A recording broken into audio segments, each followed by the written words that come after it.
Welcome, strangers, to Talkumentary, a show where we watch documentaries and then get together and talk about it.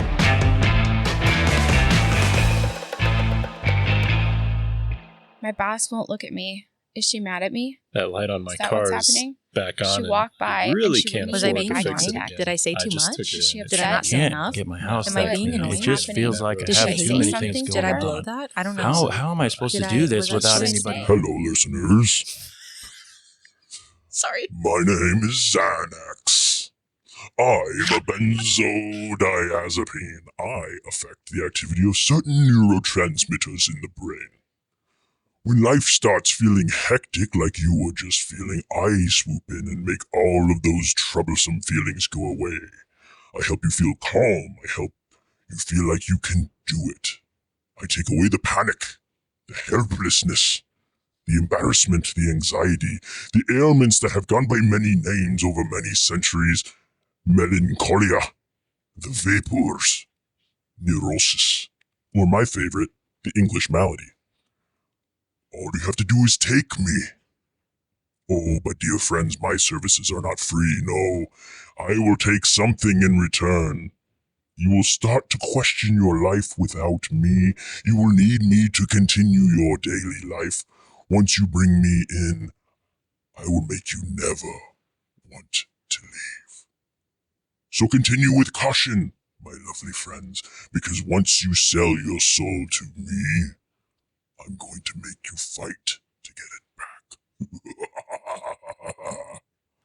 That was a good laugh. Oh, thank you. It was a pretty good Tim Curry. I could hear it. Yeah, I tried. It is what it pretty good. is. Welcome, everyone, to your daily dose, or weekly dose, I should say, of Talkumentary.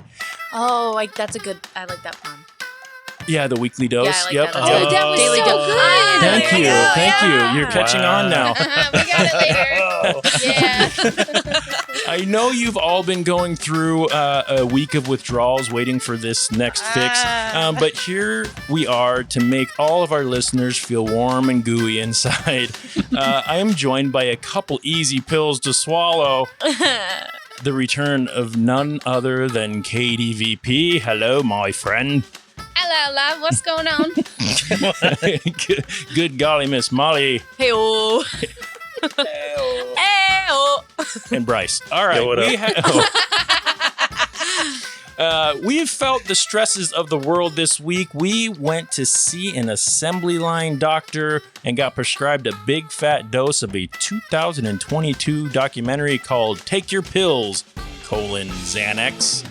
This documentary is a compelling 80 minutes of testimony and history by experts and patients alike about the development, marketing, and widespread prescribing of the drug called Xanax, and the benefits, but also problematic side effects and dependencies that come along with it. Raising the question, is the immediate relief of making a deal with the devil really worth it? This was directed by Blair Foster, written by Claire Gordon, produced by Blair Foster and Claire Gordon, Allison Clayman, Christina Schwarzenegger. I have no idea if that's a relation to Ani. His daughter. Is it? For real? For Yep. real? Nice. And Maria Shriver. Maria Shriver's his mom. She married him. Dang, I didn't know all that. Look at that, dropping some knowledge on us. I did. Knowledge You're bomb. welcome. Thank you, Katie. This film was a Netflix documentary distributed and streamed on Netflix. What do you guys think of this before I get into the Rotten Tomatoes meter and all that good shit? Molly? It made me sad for that guy that Mhm. walked up the hill and was Yeah. at risk, but it made me want to get Xanax. I'm not going to lie.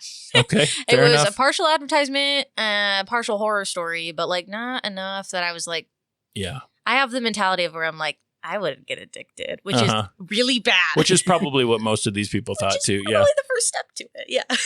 Katie, Bryce, guys, thoughts on this one?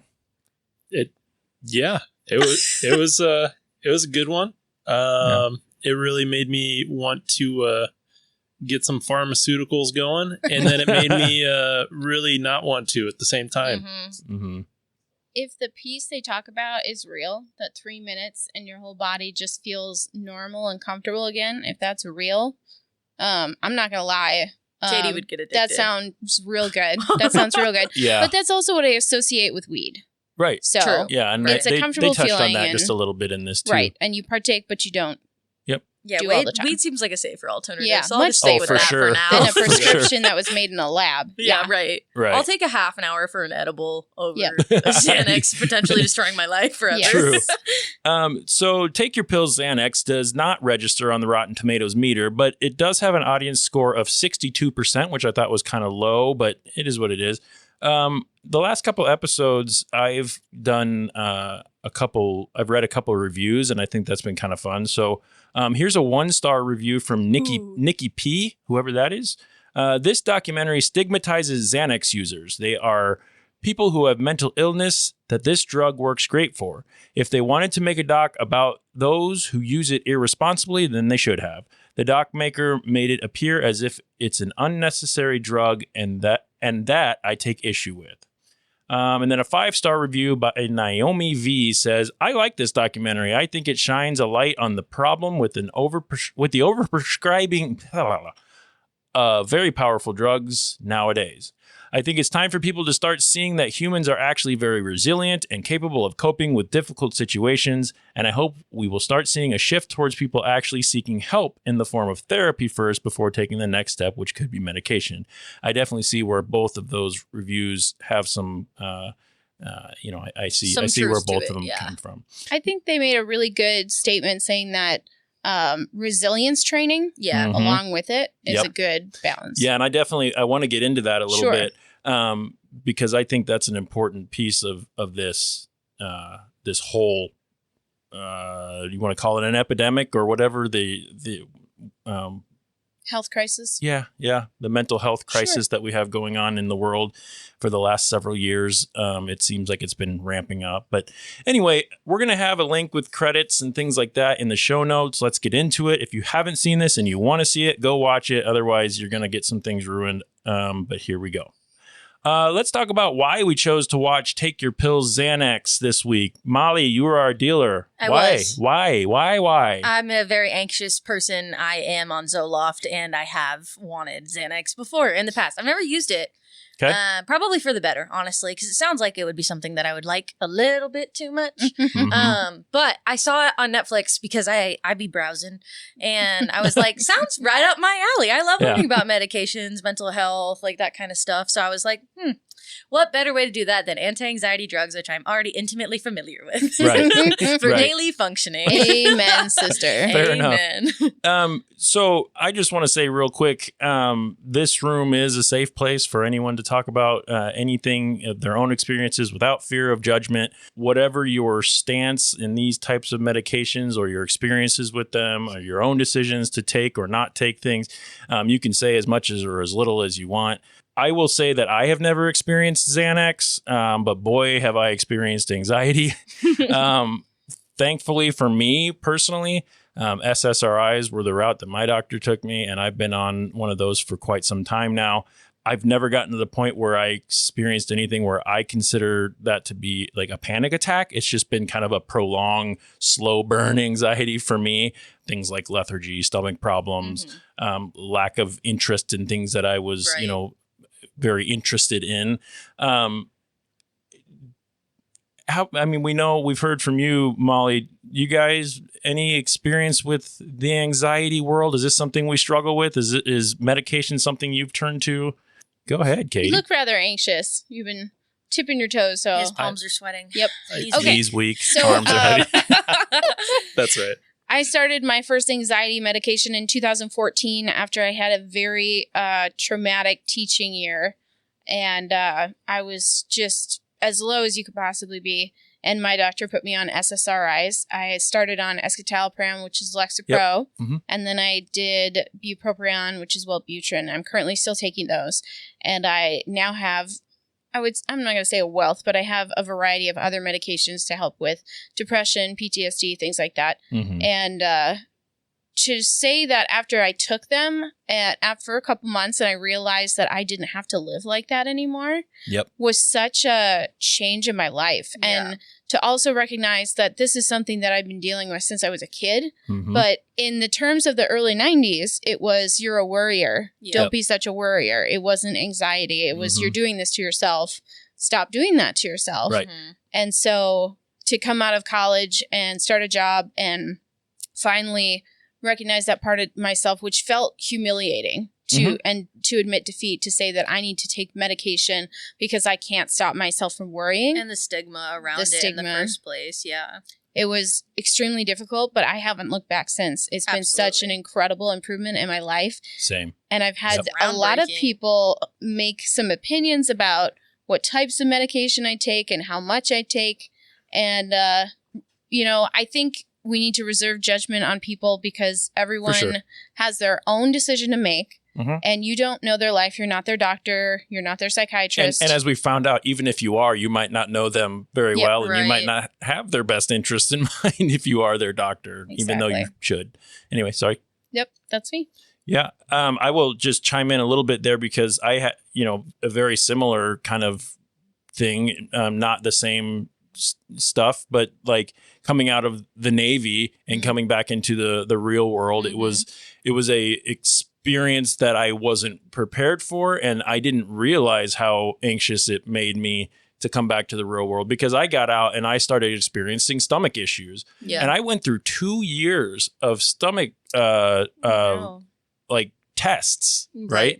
My doctor was putting me through the ringer because I was saying there's something going on here. I'm not feeling right. And we got through all these tests and he said, well, the only thing we haven't tried yet is mental. And I go, well, I'm not. You're like, I'm fine. My stomach hurts, not my head. He's like, well, the stomach is one of the first things that gets affected. And they showed us, which I really appreciated about the documentary, they did show us that when you're anxious, your blood goes away from your stomach, which is why your stomach hurts. Well, he starts me off on a real low dose of an SSRI. And it takes a few weeks for it to really get into your system. But I was like, oh my gosh, this is what I'm supposed to feel like. I feel like Jeff again, right? And I've been on them ever since. So I've changed them. That my doses have changed. My medications have changed. Bodies do weird things with different medications, but I'm an advocate for medication when it's done right and it's done smartly. And but I also think that I wish that I had been given more tools to deal with my own mental health. But I also didn't search them out because I didn't know that was a thing. Right. So anyway, Bryce, it wasn't openly discussed. Not as much. Not then. No. I don't really have much to say. I've not taken any medication or anything. Yeah. You haven't done it recreationally? No, not not yet. Well, not. Just kidding. Not like that. But I have had moments where it's just like, sort of panic attack, and then I'll just like completely shut down and just kind of, have a moment. Yeah. But it makes me wonder if I had, Xanax handy at those times, if you would utilize if I would be, a normal person at those times. At those times. Right. And I want to get into that a little bit too, because one of the things I enjoyed about this documentary is they didn't completely demonize it, even though they did talk about how it can be super addictive. Yeah. Almost everybody that talked about how addicted they were, besides the guy who was on a super dose of it and he was having to do the micro weaning off of the micro tapering or whatever. That was insane. But besides him, everyone pretty much said, I still have it in my back pocket. Right. When things get real bad, it's my tool, which in my opinion, you should have a toolkit. Yeah. And what they talked about, the doctors that invented it, it was intended for a toolkit, yeah. a to get you by in a moment, not a daily use. Yeah. We'll get into the documentary a little bit now. For me, was I the only one that when you first sat down and started watching this, that started to feel anxious? Yes, they did it in the music. They did it on purpose because I couldn't figure out where it was coming from. But I was sitting in my car watching it because I definitely forgot until today. Sorry, I didn't do as good with the reminder text this week. That is not your fault. That is my ADHD. That's why it's written on her hand today. Yeah. Because I did not remember, because ADHD is all the time, not some of the time. Sure. So I was listening in the car and there were all these sounds and I was like, is that coming from outside? No, no, they're ratcheting up the music Mhm. to give us the same effect. And it was not fair. Yeah, and they were describing the things why we get anxious. So they were like showing Mhm. news clippings with the explosions going Oh off, my and God. and I think And then everything going bad, everything And being they- horrible and all the time. they showed the like a phone screen or a tablet screen, and they Mhm. showed all the little dings and the little notifications. That gave me anxiety too. I was Yeah. like, oh my God. Especially Why do you 'cause have 12 messages? I know, and since I'm in events or whatever, my phone is constantly blowing up with text calls, emails, everything. And so then I'm like, I get really overwhelmed because I can't finish one task without somebody calling me to need something because there's Yep. always an emergency. Yep. And so I was like, oh my God, I was like, I need to mute this. Like I can't Yeah. do this right I need now. a blanket to No. wrap up in and feel better about Give this. me a weighted blanket. Bryce, stacked. how do phone notifications tear you apart, man? Well, You're so good at Bryce responding is so to on this. his phone all the time. I would let them tear me apart, but I found a system that works for me. Which is It goes, oh, a notification. I'll get back to that later. uh-huh. And I oftentimes find that later hasn't happened yet. in days, in Weeks. weeks. Can we It please takes have Jeff that definition reminding again? you. Later hasn't happened yet. Anyway, Molly, what stood out to you in this documentary?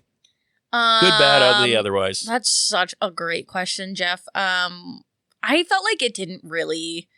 Okay, I'm gonna start with bad, and then we'll do a compliment sandwich. I'll start with good. I really liked the history that they gave to it, the like little graphics and everything. Yeah. Definitely kept my interest the whole time. The music did make me feel scared in some ways, and then Yeah. I felt like they mellowed out the music when they started talking about the good effects of Xanax and Could stuff. Could it And I was like, possibly be now I've like they chilled. were trying to give us the experience It's of what it's like to almost take a like- The The editor Xanax? was incredible Yeah. and sneaky. Truly, I felt like they did a fantastic job with that. What I didn't love was that I felt like it didn't really focus that much on Xanax itself. Like I felt like it was kind of all over the place in that way, where we talked a lot about the histories of anxieties, and then we talked about like alternative methods, and all of that was great. Yeah. However, I just didn't feel like my expectation for it was that it was going to be very much about Xanax, like with those stories and everything. And I got some of that, Yeah. but mostly I feel like it should have just been called like Take Your Pills, a mental health journey, or like Yeah. mental health stuff. Like, So there was a you know? documentary called Take Your Pills, and this was the second documentary, yeah, Take Your installment Pills, of it. Xanax. And I haven't watched the other one, so I don't know what Right. that is. Maybe I feel like but- it might should have just been Take Your Pills Part 2. Yeah. I haven't seen the first one yet, but it Yep. feels like this one wasn't exactly enough about Xanax to justify the name. But it's not that I didn't enjoy it, and I did like that it focused a little bit on Xanax to kind of guide it through. But I didn't really feel like we got a beginning and end of Xanax, and like it was really honed in on that. I felt like it was kind of just thrown in there as like, yeah, we're going to talk about Xanax mostly, but Yeah. this is talking about mental health. And mostly it felt like they were talking about Xanax as being, well, at one time this was a heavily prescribed thing. Yes. And we're kind of realizing now that was probably a bad yeah, idea. and now the problem is fixed, and I was like, okay, Which- so then which when also I- what now? Right. Which when I talked to the two younger people in the room than myself, well, you're younger too, Bryce, but Oh, yeah. not quite as much By younger miles. as I the think Bryce two and I are the friends. same age. Yep, super young. Oh, yeah. Lively. Okay. Well, anyway. When you talk to me. Yeah, well, I guess the fact that you have not been prescribed Xanax, This is correct. even though, and Katie, did you say you had never either? Nope, never prescribed. Did ever asked for it? I had heard of it, but Yeah. I didn't know what it was. Okay. So the fact that none of us in the room then have been prescribed that, even though 3 of the 4 of us have gone in for prescriptions Right. of some sort for anxiety, probably shows that there has been a shift in how willing they are to Right. give that stuff out, which is good. Right. I know people in my life that have been prescribed it horribly, Mm-hmm. have had to come down off of those things. And And, are all those people older than you, or No. your same age, or no, anything? same age. Yeah. Same age. Yeah, and so a lot of it depends too on doctors and your situation and Yeah. all that, as we know. But I do think hopefully that is a small case study that shows things maybe are getting a little bit better with Yeah. that. But most of us or all of us have been on more than one medication for things, and so maybe it's it's tipping the scales into Right. just another issue that maybe in 10 years we're going to listen to this and go, holy shit, did Katy just say she took citalopram or whatever? Yeah. Like because Be like, Now, they she- did those she's- studies Something on new. Wellbutrin and it fucks you up. right, Yeah. like, oh, and now you have a third arm. Sorry about that. That could be useful sometimes. I was Yeah. Could thinking. be. Ooh, that would be kind of nice. Depends where it's located. Good point, Bryce. Great point. That is a good point. Way to bring Yeah. it home. Just, I'm just being practical here. Yeah. Katy, how about you? What stood out? When they talked about taking it in certain situations, like when they would have panic attacks, Mm-hmm. I was kind of disappointed that no one had ever brought it up to me.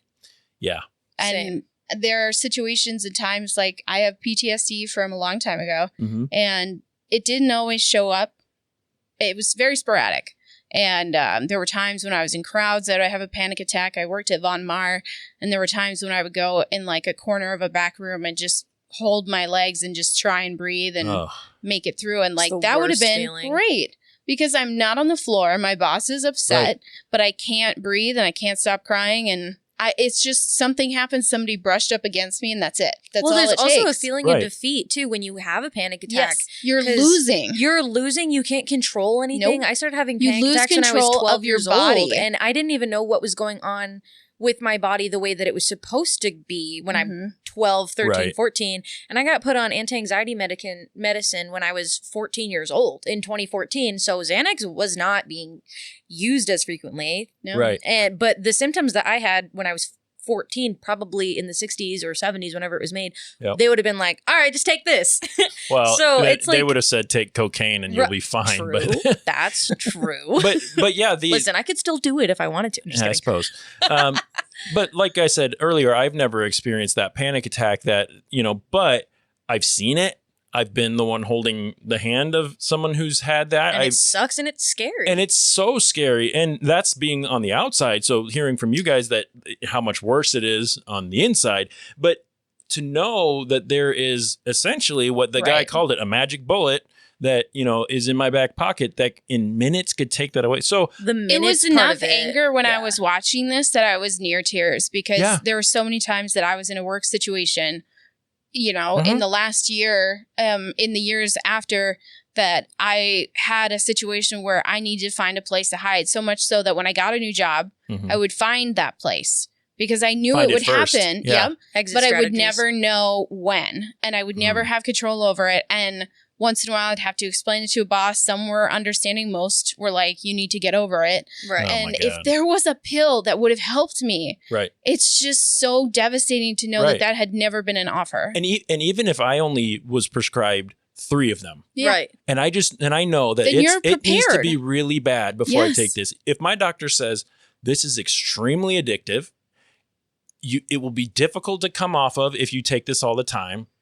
But Here's one. here's a couple Right. that if it gets to the point where you can't function and you need to be able to function because Right. there's a lot of shame that's built up Yes.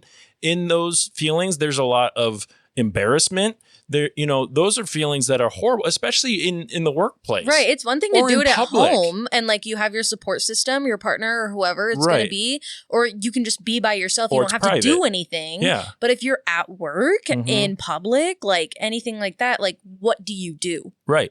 And then why do you think people turn to illicit drugs and things Right. like that? Because it become, they talked about in the documentary that historically Americans drank more. Well, they still drink a lot. I looked at Bryce. But Yeah, I was like, did they drink more than I don't know? Yeah, man. where's your six pack today? yeah, It's right here. Points to gut. yeah, he does the facility salute. Yeah. For example, my wife gets migraines, right? Mhm. She has gone through. Oh my God, your wife. Yeah, I know. That's so crazy. That happened so recent. That's so crazy. But she has gone through several different medications, most of which haven't worked. Mhm. And she finally found one that works. Great, that's awesome. But the caveat there is it takes like 2 hours for it to kick in. It's So like that's pressing 2 fast forward on your migraine. Yeah, if there was a pill that could make that migraine go away in 3 minutes, now I know that it really does kick in that quick. That's just not fair. I'm told you can put it under your tongue and let it dissolve, and it's like a wave of euphoria pretty much, and it makes that anxiety go away. I mean, I know what it felt like for me for 3 weeks of taking a medication and slowly coming off of it and every day waking up feeling a little bit better. Mm-hmm. That was euphoric. If that could have gone away like that, like, holy shit. Right. It reminds me of when, I've never done this either, but when like you watch like intervention shows or drug shows or whatever, when the heroin addict, ties off his arm, injects, and then releases, and you see that in their face, just the relaxation and the like. They slump back immediately. No wonder you get into that because there's a reason. Yeah. They sell everything they have. They steal for a reason. Yep, because that would be a game changer. Mm-hmm. That would be a game changer. If Nikki could take a pill and in 3 minutes that migraine's gone, she's back to work. Right. She's back to feeling like herself. Right. She's back to being up and alive. And she's not suffering in the dark for hours. Yeah. There's also guilt, I feel like, with like Nikki's situation being a mom. Because if the girls need her, like, you're on deck, Jeff. Like, like it's like she's incapacitated. Yeah, completely. Yes. Yeah. And sometimes as, like you said, a mother or a full-time employee or a partner or just a person in general, you can't just not be, or you don't feel like you can be just not available. Present. Yeah. Because my head hurts. No, it's not just because my head hurts. Right. It's fucking an incapacitating pain. Well, that's what anxiety feels like for a lot of people and a lot of times. And unfortunately, it's almost like a slow, dull migraine that never goes away. I've never had migraine, so I'm not trying to compare one pain with the other. You're talking about pain. But with someone who has migraines right here with you. Right. You're right. And you're dealing, and I know that because I've had long-term anxiety. Like maybe not the blasts of panic, but the drawn out stuff, which is horrible in its own right. Of course. So they did say that some in the documentary, they said that some of our anxious tendencies can be from our genetics and things like that. But much of our anxiousness comes from our experiences in life. You guys, thoughts on that? Trauma with a capital T. Yeah. Yep. And a lowercase t, all of it. Yeah, all the forms of trauma. It's a lot of tea. Yeah. And it sure is. Spill it, Bryce. Spill the tea. Spill the tea. Hey, that was good. How about they spoke on social medias? Do we think that are we in agreement that the rise of social media and the increase in news and all that? Oh yeah. Definitely. Why? So Thoughts? I recently took the opportunity to buy things at a huge discount on TikTok Shop. Mm-hmm. And the responsibility is that I have to do a video within 100 days to sell the jeans. And then people get a discount and I get money for it. Mm-hmm. But my crippling anxiety, I have not opened it. It's sitting there and there's a countdown on my calendar. Yeah. Because I have to make a video, which means I have to put makeup on. I have to do my hair. I have to look a certain way. And if I'm going to put jeans on, I have to show people my stomach. I have to show them what I look like. And I've never done that on TikTok before. It's always been like from the chest, like the shoulders up. Right. And so this is going to be a very revealing and uncomfortable video. And I want to make money on TikTok. So if I want to, I have to do it. Right. But the crippling anxiety has become just that. Yeah. Crippling. Yeah. Yep. Yeah. And I maybe don't struggle the same way as some others might with like the news coming in or the seeing other people's, glamorous lives. We see the airbrushed lives that people live and going, why don't I have that? It looks so great. People who have anxiety, even if it's not social media, tend to look at everyone else and go, how in the world are you not struggling the way that I'm struggling? Well, we don't know that they're not, first of all, especially social media. We're only seeing the highlight reel, right? But you're not. Why am I having to work so much harder to just function? To just function. Yeah. So now I don't have any room for pleasures, for passions, for hobbies, because there isn't room with all the real life stuff going on. I have to work so hard and put so much energy into regulating myself that I can't do that. So no fucking wonder why when somebody says, here's the magic pill, Xanax, would I not want to take that? The problem comes when that becomes the normal for you. It sounds a lot like the opioid crisis. It's And just they even becoming, mentioned that. Yes. yeah, overprescribed, Yeah. becoming addicted. And what is what's the right way to utilize a drug like this? How is a doctor held responsible for it? Because what I didn't, and let me find it in my notes, but the doctors becoming sort of an assembly line who end up having to kind of do what their patients are asking them for, that's a problem in and of itself. To me, that's one of the scarier parts of this documentary, because The reviews part for doctors. if I don't do what my patients are asking me to do, which essentially is skip to the end and give me the prescription, then I'm going to get poor reviews potentially. I'm going to not have as many, and doctors actually need that to continue their practice and to have those things, which to me is fucking horrible. Yeah. Well, also people self-diagnose all the time now that we have full access to the internet, so they can walk in and be like, like when they touched on the documentary, they're like, well, do I need this one or this one? Because my friend's on this one, but I saw this one on TikTok, so I think this one will fit me better because I have all the symptoms or whatever. Yep. And if this doctor doesn't give me that, I'll just go to a different one. I'll go to a different one and probably tell everyone that this doctor's a quack or doesn't know what he's talking about. This doctor, he wouldn't give me whatever. He wanted to do tests and give me therapy. He wanted me to go to talk therapy instead of just giving me Zoloft. Right. They mentioned that in the documentary when pharmaceutical companies could advertise directly to people, and then you're just going to your doctor like, hey, Cymbalta has it your way. and is haloperidol right for me? but all Ask of the your doctor. all of the people that are seeing, or all the people that are making those, are marketing geniuses, so they know, okay, if this person's feeling anxiety, we're going to tell them life isn't always going to be so bad. Talk to your doctor about Zoloft or whatever it may be. They show people running through a field with sunshine on their face and they look so happy and carefree. I and hate you're like, those people so much. And I'm sitting in my dungeon of an apartment. Literally. I don't want to be in a field. I want to be running through a flower field with sunshine. I want a golden retriever running beside me. Where do I get that? Look at their white picket Skippy, fence. come here. See, they're playing fetch at the beach now. These people have a lot of free time. They get to run around in fields and Now beaches. that they're happy, I guess. Yeah. So to kind of change it, or to redirect it a little bit, as far as the documentary goes, I feel like they did a pretty good job talking to a lot of different people with a fairly diverse background.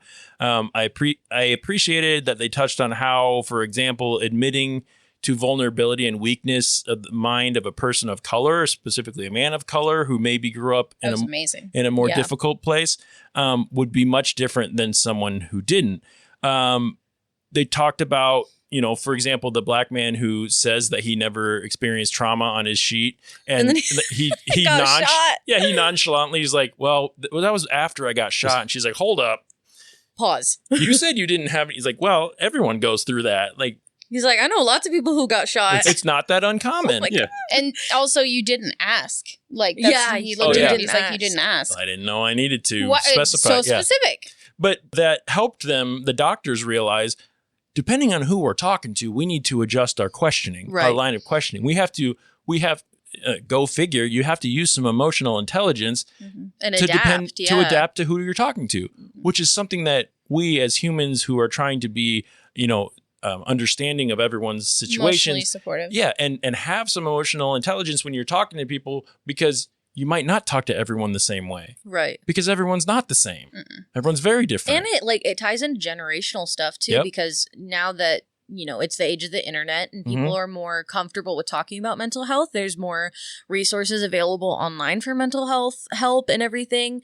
I definitely know that the younger generations are more okay with being diagnosed, being on medication, asking for help and asking for therapy. Whereas someone who is older, or the guy who said that he got shot, I can imagine he probably wasn't 19. He was probably an adult man who was well, I know lots of people like that. He's probably been through a lot of shit in his life. And so that's a numbness that you reach eventually. And then you just know that that's not something that you need to talk about. And probably the only reason that he even went to therapy was because they were doing the free therapy things and offering it and targeting their audience correctly. Yeah, absolutely. And which was awesome. It also, was. that free therapy that whole thing was Well, it's insane. It's like giving somebody your first doses of Xanax for free, Right. and going, "This is what it can do for you." Yeah. We can Now give you you gotta- extraordinary help Right. Yeah. once. Yeah. And then, you're willing to pay for it after And that. 75% retaining therapy after the That's pretty first good. free is phenomenal. Like, Yep. I should have been on medication since I was like 14, have been to multiple different therapists, and still fucking hate therapy. So Yeah. I still don't do it. Yeah, it Like, that's sucks. fucking, It's 75 hard. is great. Mm-hmm. Yeah, I just want to be medicated and not talk about it. Okay, Molly, let's unpack that. No, we don't have to. Just give me some Xanax stuff. All right. I don't have any, but just to kind of wrap up the diversity part, I liked the guy Matt a lot. He was the ice skater, the gay man who He was great. Yeah. He made a comment about when he was younger, they would try to pray away his anxiety. Yeah. And then he said, he kind of laughed at the camera and said, "You can't pray away everything as evidenced by much," which check out our episode on the documentary Pray Away. Find it where you listen to podcasts. Good tie-in. Yeah. Thank you very much. So good. Shameless plug there. But yeah, I thought that was pretty funny. Anyway, let's talk a little bit about mental calluses and the idea that we could be relying too heavily on substances as a cure, not just a tool. We sort of got into that just a little bit. Have you noticed in you all's lives that this is truth? Clearly, we know that there's a physical toll that can happen because of mental stress, mental anxieties, things like that.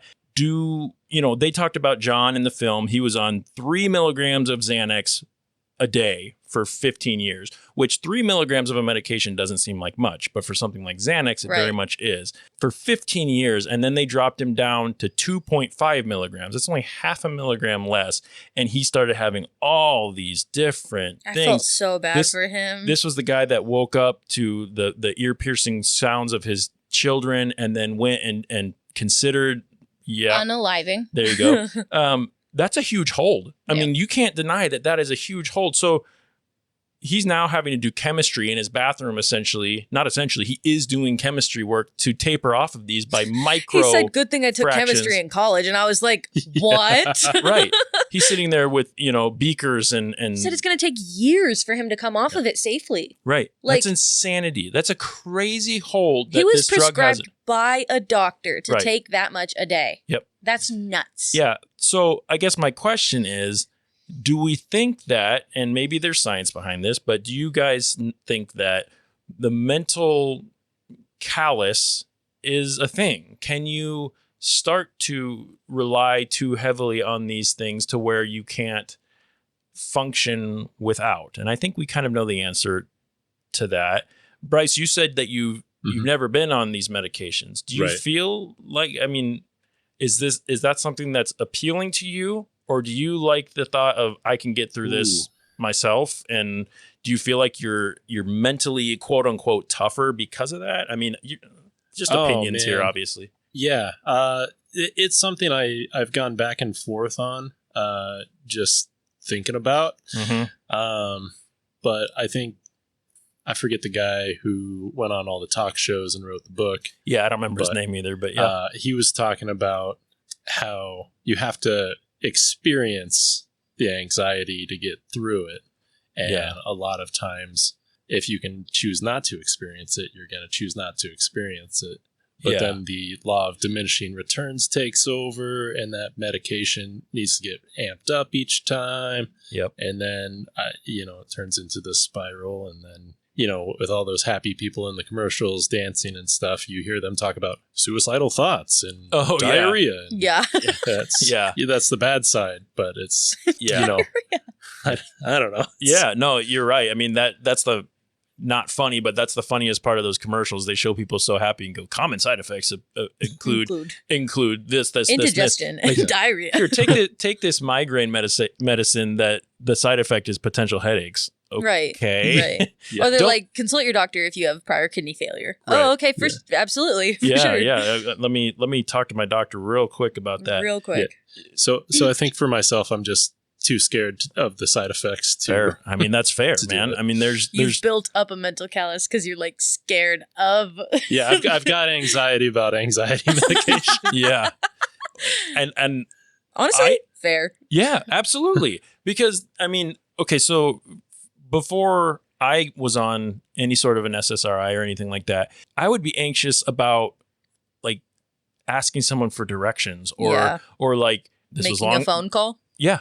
This was long or long before I was ever in my committed relationship that I'm in now, like talking to a female. Mm-hmm. Like I couldn't do it. It was just something that I couldn't do. Well, after I took that, like all of a sudden I'm like, I don't feel like I'm being held back by these things anymore. And I'm thinking more clearly and I don't have this like gut wrenching anxiety to do that. I mean, I met my lovely wife during that time. Well, that's the best thing that's ever happened to me. And that can be that can be partially accredited to me feeling like myself. Yeah. And not to say that age doesn't help with that some. Right. Experience doesn't help with that some. The people I surround myself doesn't help with that some. But to get through, and they talked about some of the things that we can do other than medicine that can help with your mental health, right? Some of it sounds easier than others.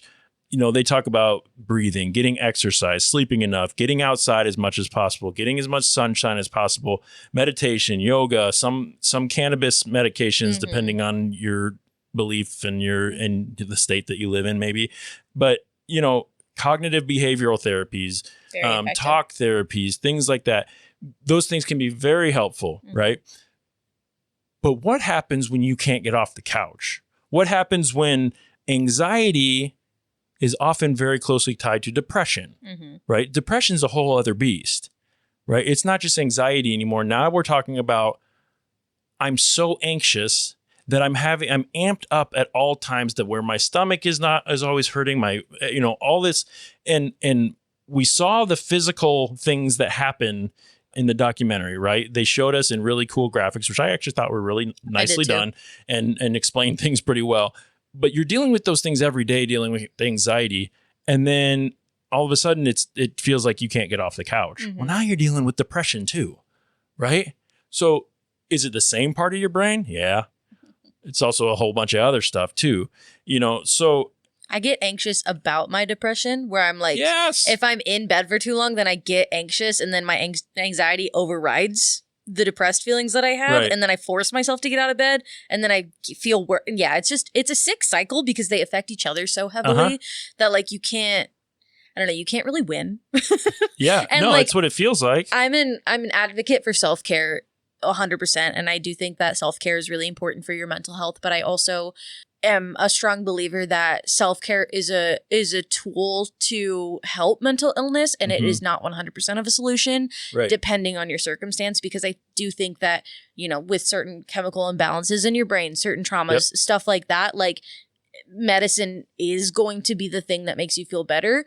And yes, self-care will contribute a lot to how you feel, but some people cannot make the full step to just being 100% normal and feeling fine all the time without the help of a pill. If you need store-bought serotonin, it's okay. It is totally okay. For sure. And then you just have to make the choices to, if you get on a medicine, then you have to take care of yourself and use the medicine as a tool to then further your own mental well-being. To get off the couch or to get outside. Or like in the documentary, the woman who says, I still have benzodiazepines in my back pocket.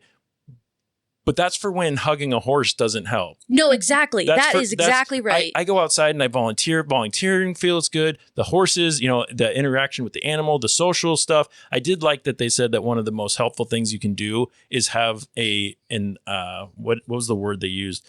A authentic social connection, right? Which is what we all hope for, right? It is for our social connections to be authentic and to be accepting of what we're going through and all that. Thank God it's not 2020 anymore, huh? Right. Yeah. And that can be more helpful than any of this other stuff, depending on who you are. I think it all it's all dependent on the person, the individual.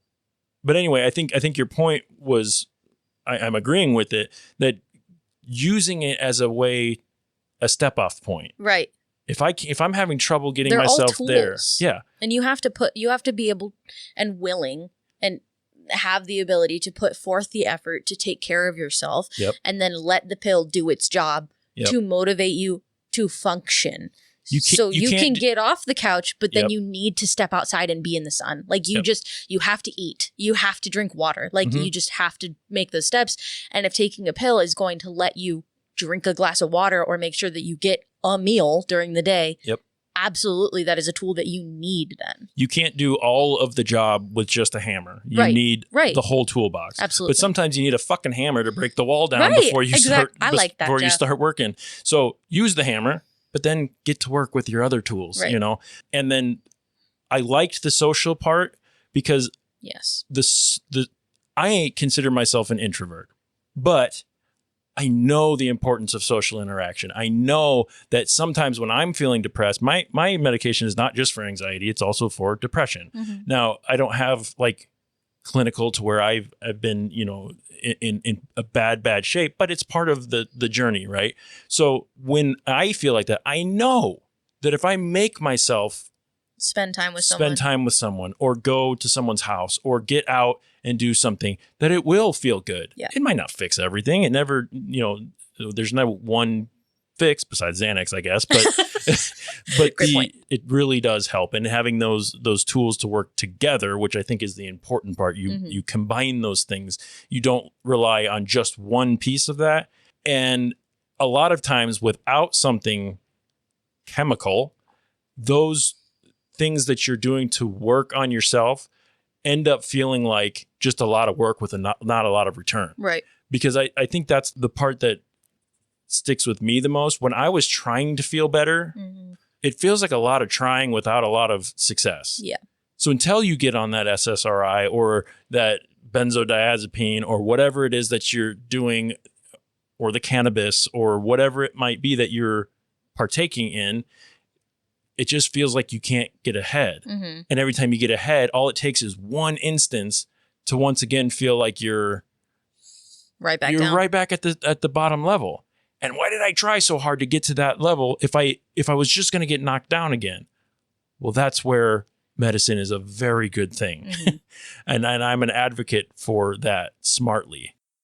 Okay, I'm not a medical professional, so I don't know. There's like forums and things and like symposiums or something where doctors can share this knowledge with each The other. research they do. Yeah, like Yeah. peer reviewed Reviewed research and research. things like that, where, you know, if you're a doctor and you're or a psychiatrist or, you know, whatever it may be, and you're starting to see trends like this, is it not your responsibility to follow those trends and give some, you know, Insight to some, it. yeah, and To some fellow and some professionals. yeah, and some credence to a person's complaint or concern. Like, there's nothing that bothers me more than a doctor writing off somebody's concern Yes. as just being paranoid, and it's definitely not the medicine. It's definitely, you know, whatever. Like, that to me is that, well, that's not your job. I mean, yes, to an extent, I do want my doctor to disagree with me if I'm on the wrong track. Right. Because he or she went through the medical school and Right. has the experience and the training and all of that. But when you find out that a lot of what they're doing is being underwritten, if they just get through if they just give a medication, Mhm. if I prescribe this much of this medication, then I get that money back. And to know that something like that even exists is bullshit. Yeah.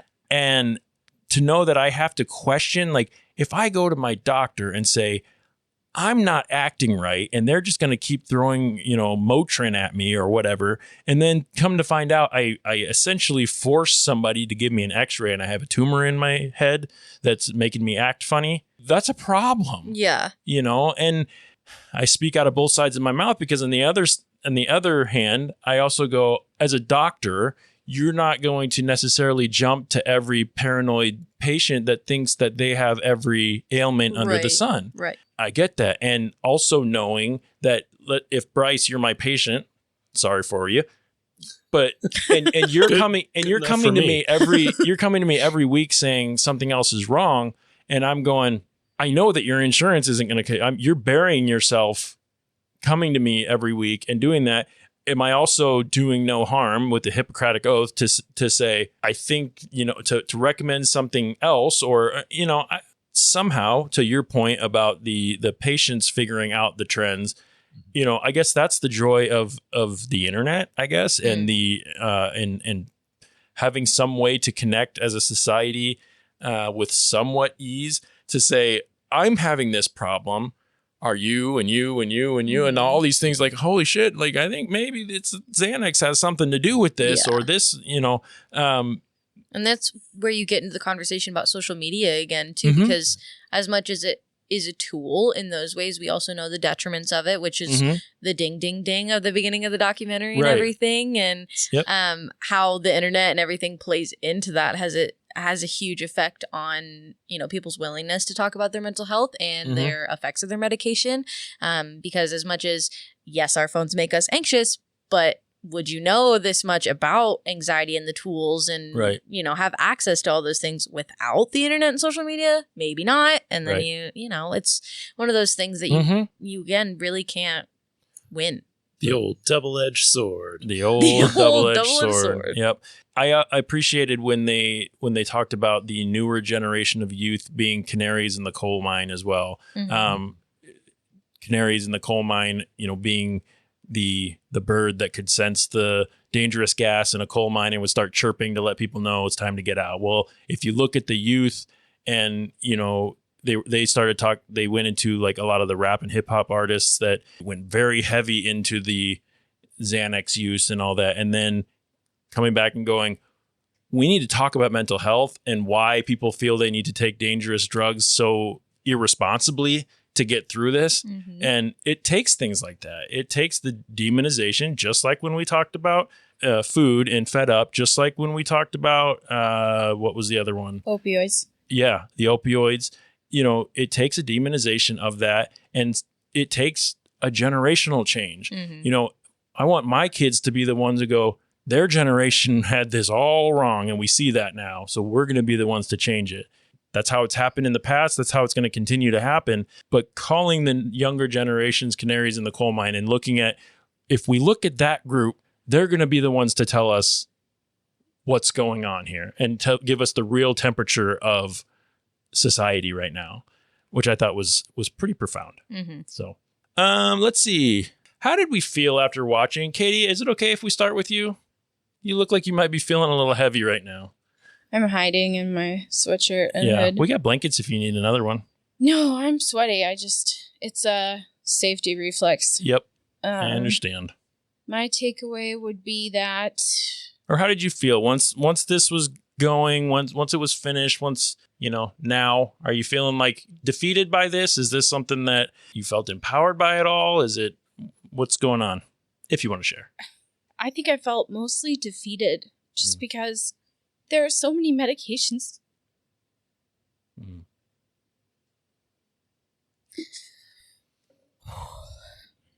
The doctor is in control of all of the medications and how they can affect you. They're supposed to be aware of all of these options that are there for you. And when you go in for your first time, to look for anxiety medication, depression medication, PTSD, what have it, they are supposed to be there to give you a list of what is a good option for you based on your symptoms. And you trust them with your life, with your mind. And you hope for the best. And then they tell you it takes 3 months. And you might already be at the lowest point in your life. Right. And you have to wait. And so this documentary just focused on Xanax. And I had heard of it before, but not once in 9 years has a doctor brought that up to me and said, this would help you when you have a panic attack in public or at work.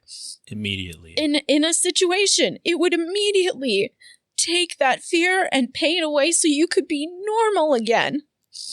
And I just feel betrayed by the medical community. I can definitely see why that would be the feeling coming out of this. And truthfully, that is something that I, not as on a personal level, but felt watching this as well. It was my God, if this really is this magic pill, how are we not doing better at making sure that this is in the hands of the right people prescribing it responsibly in the right way? Yeah. Yes, prescribing it responsibly because if the overprescription is a problem and whose fault has is been a that? problem, then do it in a way that's safe. Yeah. And that is giving it to people who need it and are going to be responsible with it. Like someone like Katy who could use that. Right. Even if it's just 3. Yeah. Give me a couple. For the month. Just to save get it for the through situation. It. Yeah. And I may not use it. I know that can be a slippery path to go It down, can and be. that's probably why doctors stray away from it. But they didn't. In cases that are so severe, now that we're aware of those issues, the candidates who would be perfect for it and Right. that genuinely need it to function, Right. It might be time to consider some alternatives to how it could be used responsibly. Right. And all it would have taken, and you correct me if I'm wrong, Katy, but it was a doctor saying, look, this is a medication that will help you. It will potentially, this has been shown To be addictive. However, I think we should give you just a few of them at a very small dose. Situational. Don't take these only. every day. Yeah. If you're in a real dark place, if you're in a spot where you can't function, take one and then shoot me a message or call me. Right. And we'll talk about what happens next. And that probably plays back into the reviews and Yeah. everything because And you're not really wanting a relationship with your doctor. Right. When I talk to my grandfather, who's no longer around, or our grandparents or whoever in a lot of the older generations, it was common practice, especially I think in smaller towns. Bryce, you grew up in a small town, so maybe this was something that happened in your town. I don't know. You tell me. But where, maybe there's 1 or 2 doctors and you have a relationship with your physician in the way that you see them at the store. They know you, they care about you. It's more than just I see you when I see you and I'm going to do whatever. My doctor right now, he doesn't fucking know me. I don't even have a physician. I just I go send- to wherever I need to go. Yeah, I sent him a message on a thing saying, hey, I think we need to up my dosage And of he said, this. okay. And he said, the script's been put in. He didn't even have to see me. I mean, in some ways that's easier for me because I got what I wanted, but is that the right way to treat a patient? Exactly. I don't think so. Exactly. If I were to go back and critique that doctor, it would be, dude, really? Like, you didn't even question that? If I had asked you for a month's supply of 1 Xanax a day, would you have questioned that? Right. We could try it. I could try it, and then I could sell some to Katy Right. for a low cost. Yeah. Just No. kidding. Don't sell prescription drugs. Yeah, don't do that. We're not going to do it either. Yeah. Jeff, So- who's your doctor? Just kidding. So, Katy, thank you for sharing. I'm sorry this one's hitting you like that. Maybe it's time to find a doctor that you can talk to about that sort of thing. So I hope that goes okay. Yeah. How about you guys? Molly, how did you feel? Credits roll. I liked it. I chose it. I liked it. It was Yeah. fine. It was good. It was informational. Yep. I didn't get really what I wanted out of it. Which was I don't know, more information about Xanax, honestly. Okay.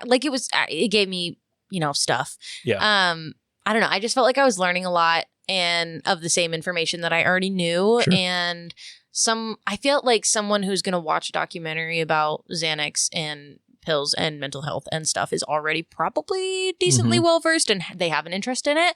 And so it felt like a lot of the people on there were kind of saying a lot of the same things over and over, where it was like anxiety is bad and self-care and like which it was a good documentary for someone who maybe came into it not knowing anything about it, but I didn't feel like someone who has an interest and has done research about mental health and has done some mental health work. Done some mental health work and done some self-care and Yep. done some, self-reflection, that kind of stuff, who was well-versed with it. Like, I didn't really feel like it gave me anything new to reflect on personally. It didn't send me home with bad feelings. I've been fortunate enough that my prescriptions right now are letting me function and putting me in a good stage of life right now. And I've been going through a lot of shit, Yeah, as we you have. heard earlier. Yeah. Yeah. So I've been fortunate enough that I'm comfortable right now with where I'm at, that it didn't hit me too hard, but I also didn't really feel like it gave me any insight to anything new. Yeah, honestly. I would agree. I think It was good. It was fine. I think it was informative, but it only scratched the surface, I think. Me too, And it didn't really get into, I didn't feel it was super biased. They had kind of both sides of everything. Yeah, no, I felt like it was well done. It just was surface level, which is fine. It felt like something you might watch in high school or something. It was just like, in the health class. some overarching information, the dangers, the good things, which ultimately I guess that's okay. It just, it is what it is, I suppose.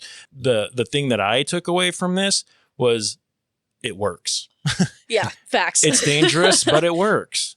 And, that to me, if they let's find a way to do it better. Yes, that's the part, my whole thing, because if we can just sprinkle some on Katy and Bryce for their situational panic attacks, like that'd be cool. That'd be chill with me. If they were, if at the end of this, if this was I'll get to you. Don't worry, man. I hear you just got an idea. Yeah. If they were like trademark it.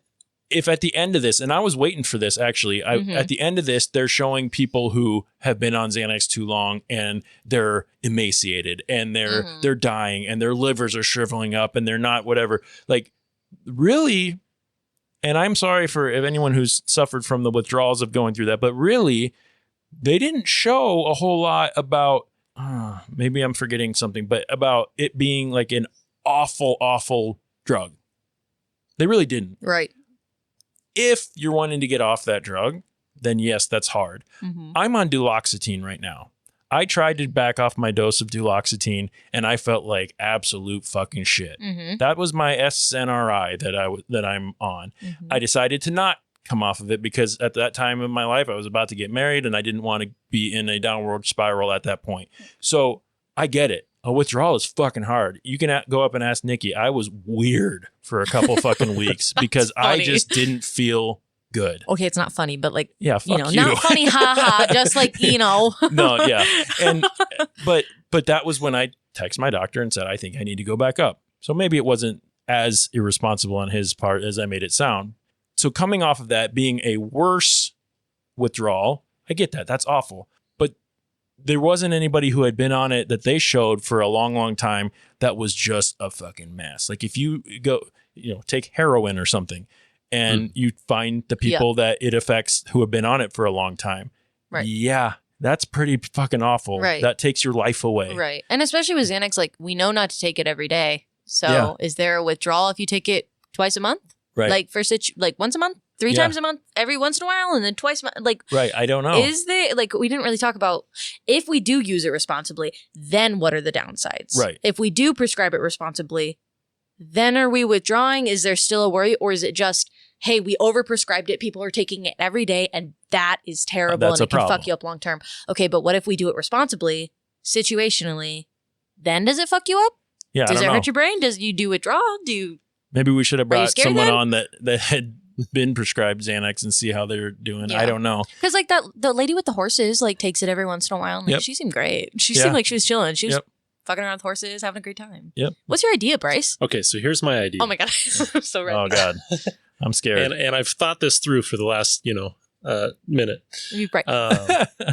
So, smartwatches are getting pretty good. Oh God. If they could keep track of your heart rate and everything and just somehow tell when you're about to go into I love that. a panic attack or serotonin levels or something. Then it sends this drone to fly over to you. Not where I thought you were going to go with that. Drop you off of Xanax. Oh, is one. I want more direct access. Well, I want it to like we're contain keeping. Katy wants to be able to slap her watch and inject her immediately. It's direct access. It's like an insulin pump. Yeah. There will be a higher membership where someone will just follow you. I'll take platinum, please. Yeah. I'll be your first. Oh my God! Wait, isn't customer? there? Okay, I haven't read The Giver in a really long time, but aren't they on like happy pills or whatever? And it's like a whole no. I don't know what you're talking about. The Giver, the book, the story. Did you not have to? It was not on my required reading list. Oh, Anyway, if anyone, Generational gap. if anyone Shows listening knows what I'm talking about, does the giver have like happy pills and then that's why everything goes bad is because the one kid like isn't on them anymore and then he's like, oh my God, this dystopian thing is all fake and like whatever. That's what it's reminding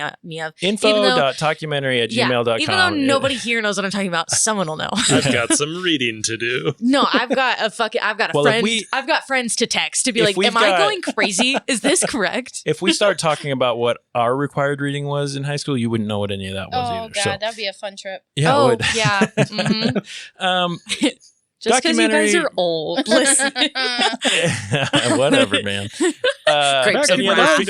are there any other feelings, Bryce, at Only the end? people in the 80s can raise their Um, hands. Born in the 80s. Hey. Hey. Fuck you guys. That's 3 out of 4. If you were alive in the 90s, raise your hand. Shit. Fuck. Oh, yeah. She's born in 2000. Listen. Oh. Ooh. Anyway. You can drive? That was so good. Oh. Don't high five her It for was that. so Do good. not high five her. Yeah. No. Yeah. All right. We need younger Um, people on this fucking show. Yeah, if I had any more thoughts, I just lost them. So Okay, fair that's all enough. right. Sorry, Bryce. What's your takeaway? That's what we were talking about. What's your Oh, takeaway? Do you feel yeah. worse or better? My takeaway was that there are medications out there that are really helpful, but I'm too scared to do them. Yeah. Because what It's happened to understandable. John and his Valium. Poor John. Yeah. And it comes down to me thinking like, can I handle this anxiety Mm. at the exchange of suicidal, Effects. effects? Yeah. The side effect of thoughts. And it's like, I guess like I kind of look at it as like an endurance athlete, like, Mm. oh, I can get through this That's anxiety. the mental calluses I was there's talking more. about. I can just keep Yeah. going.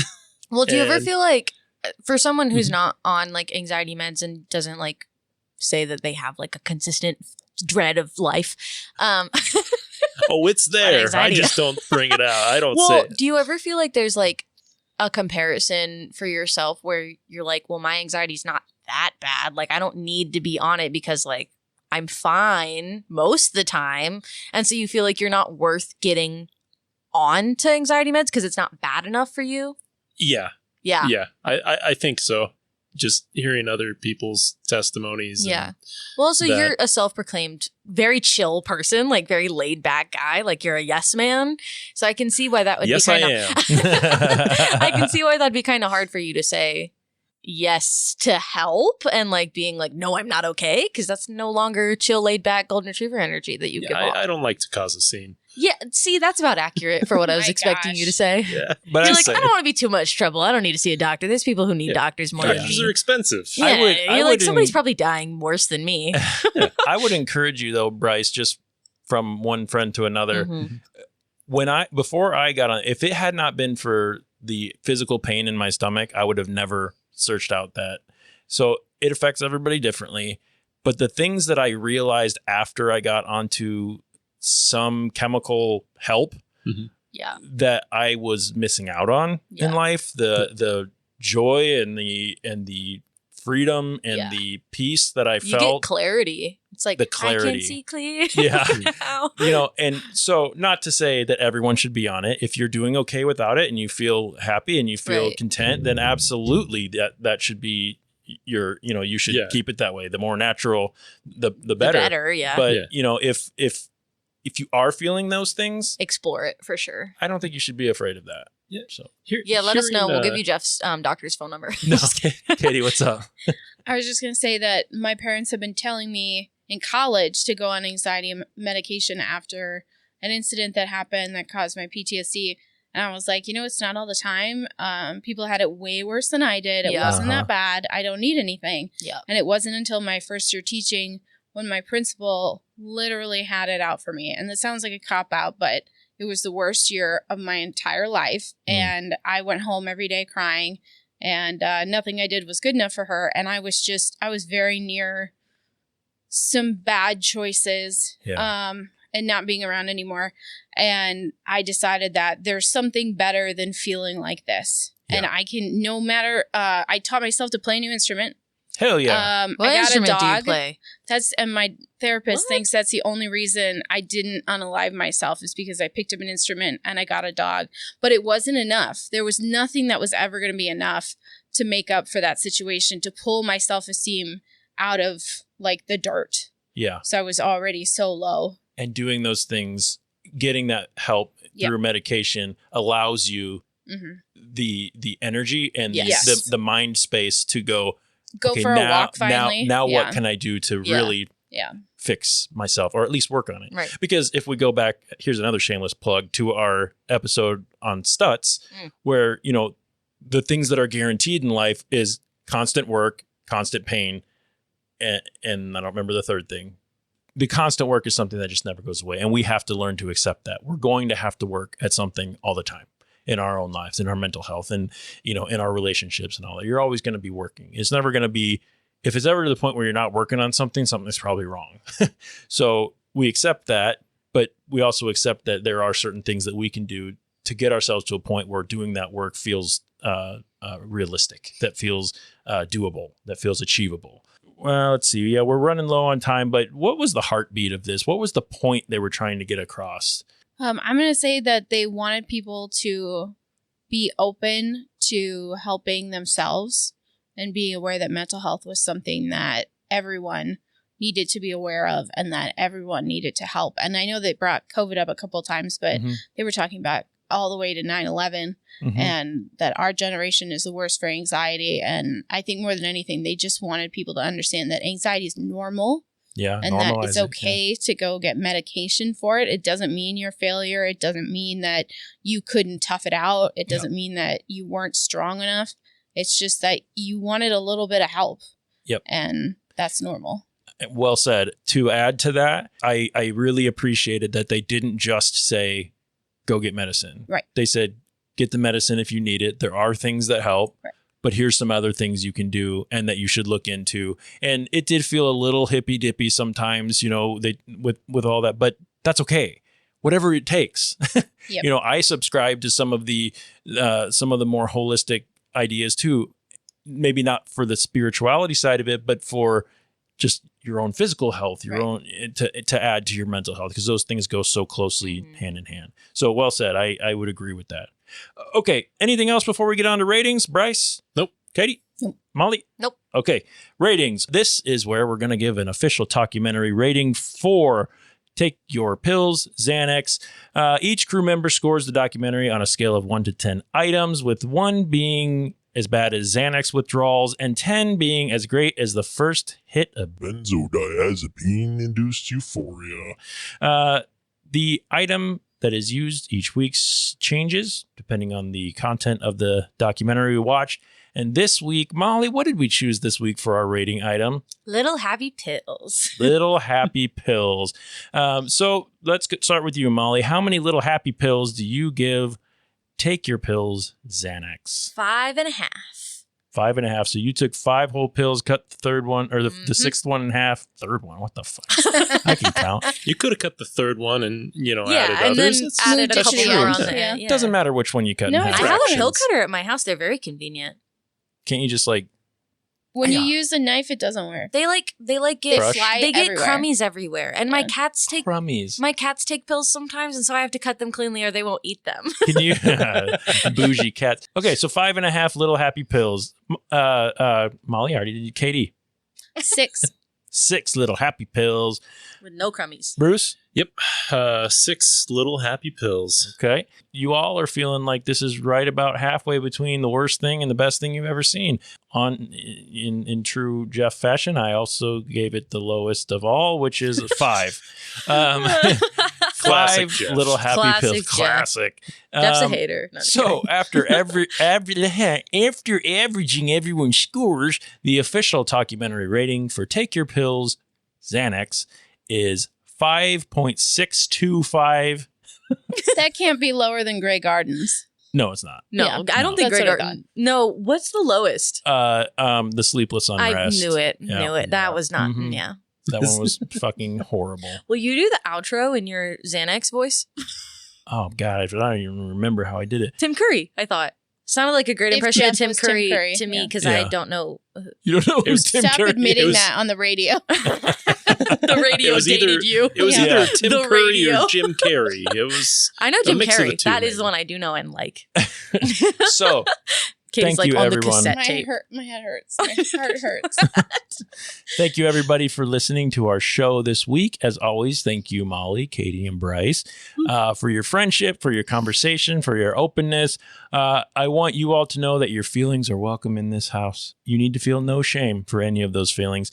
Now, let's talk about next week's episode. For next week, we will be acknowledging the start of Hispanic Heritage Month with a beautiful documentary by Ileana Sosa called What We Leave Behind. It is about a man named Julian who, after a lifetime of taking bus rides all the way to the United States, finally starts to quietly build a house in rural Mexico. This documentary crafts a personal and poetic love letter from Julian's granddaughter, who is also the filmmaker, to him and his homeland in Mexico. Has anyone heard of this or seen it? It's a pretty new one on Netflix. I thought it looked Sounds really great, cool. Yeah. So we'll be watching that for next week. Go out and check it out. It's on Netflix, as I said. It is called What We Leave Behind. Join us as we ride on the bus to the United States with a charming old man to celebrate Hispanic Heritage Month, one documentary at a time. Please go out and rate and review our podcast on your favorite podcast streaming services. Let us know what you think of our show. If you're the douchebag from YouTube that thinks all we do is cackle, then you need to listen to more of our show. If you want to connect with our crew, look for @Talkumentary Podcast on Instagram, Facebook, and YouTube, or shoot us an email, info.talkumentary@gmail.com. On behalf of Molly, Katie, I got Bryce. and Bryce, Watch documentaries and then get. and then get the DJ in the booth and the whole Talkumentary family. I am your host, Jeff Kolaski. I want to thank you all for listening. I hope you keep your minds open and be kind to each other. Goodbye. Everyone say your goodbyes. Bye. Bye. Go on, get. Later, player. Later, Go on, get. Ask your doctor if documentary is right for you. Oh, that's so good. That is so good. Side effects include diarrhea. Oh, God damn it, Bryce. Diarrhea That was and good. uncontrollable laughter.